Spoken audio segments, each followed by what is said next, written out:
For a long time, church art tended to depict the translation of the Book of Mormon as Joseph Smith and Oliver Cowdery sitting around a table, sometimes with the gold plates out on the table. But that's not really the best match for what we know about the translation process. What do the historical sources from those involved around the time tell us about the translation process?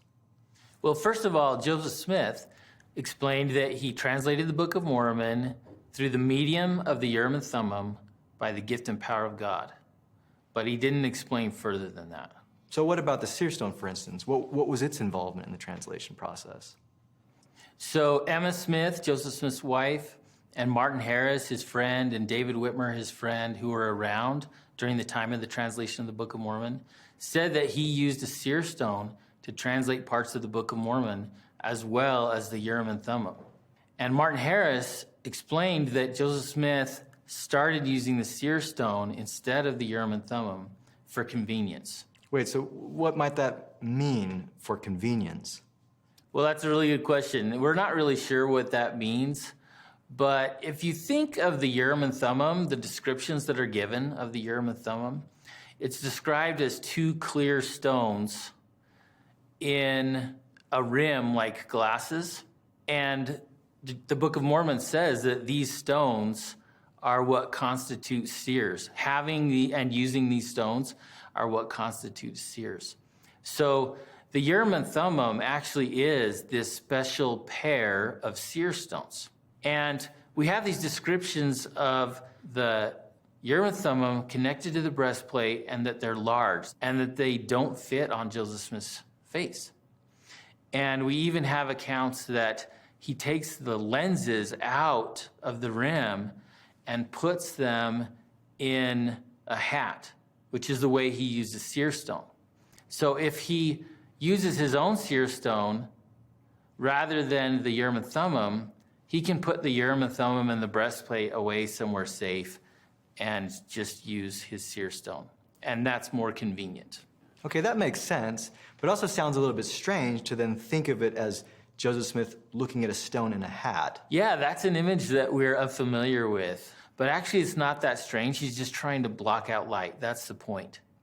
So it's like on a really sunny day, if you get a text message and you pull out your cell phone and you can't see it because of the sun and you make shade, you block out the light so you can see what it says. It's the same kind of idea. So in the stone, he sees the translation in light, and he puts his face in the hat so he can block out light and see what's on the seer stone. Can you make the Book of Mormon translation process visual for me for a moment? If I were an artist and to come to you and say, hey, I want to do a depiction of the translation that's more accurate, how should I make that look? Well, we would actually need two different images. We would need one depiction where Joseph Smith is wearing the breastplate that was connected to the Urim and Thummim, and he's looking through the Urim and Thummim, and he could be looking at the plates. And then we also need the other image where Joseph Smith is with a hat, looking into the hat at a seer stone. The Book of Mormon wasn't just translated in one way. It was translated in different ways at different times. So the seer stone was integral to the translation of the Book of Mormon, but for some people it's still a little bit uncomfortable to think about that seer stone. Why do you think that is?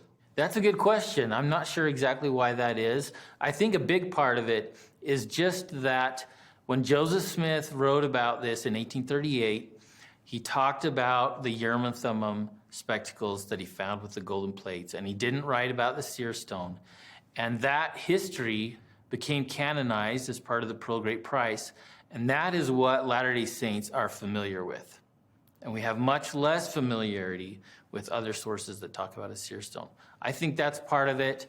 It may be that we want things that are miraculous to be ancient, like the Urim and Thummim in the Bible. It may be that a seer stone is too much like an ordinary rock. It's something mundane. But the idea of Joseph Smith using a seer stone to translate, this is an idea that we can get used to.